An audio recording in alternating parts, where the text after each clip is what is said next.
Well, today is April the 18th. I want to talk to you about the purpose of a dream wall. In a sense, a dream wall is a little deceptive because these things don't actually exist in the real world. And that's the point of a dream wall.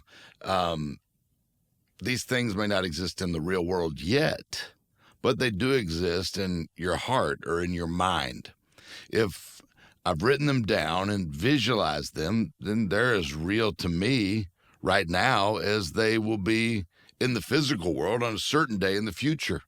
But because these things are not yet tangible, my dream wall helps me keep them alive by seeing them. Something has to be seeable before it's believable before it's achievable. So I can see them and feel them and experience them on a daily basis. This keeps me focused on my dreams, keeps me motivated to work toward my goals and dreams.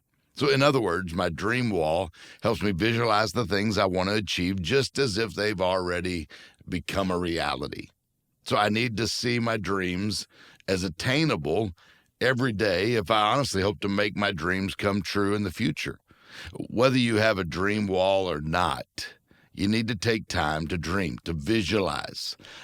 Many of the world's greatest achievers do this. I've got a whole ebook about visualization, the imagination that I want you to get. It's going to help you so much. It's available on the website. Go ahead and get it now. You'll see the link. You'll see where you can get a hold of it right below, and grab that ebook on imagination. But I heard one high-level executive who started each day by lying in his bed for 30 minutes after waking up. To the average person, it seems like a waste of time just to wake up and then lay in bed. That sounds like something lazy people would do, maybe on a Saturday, but he would do this every day before starting his workday. This executive used that time, the most mentally active portion of his day, to think, to dream, to visualize what it was that he wanted to achieve.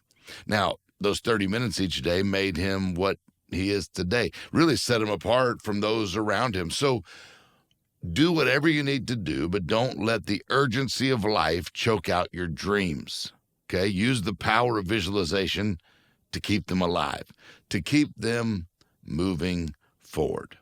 You're watching The Daily. Hey, you know what? Let me know. Do you have a dream wall?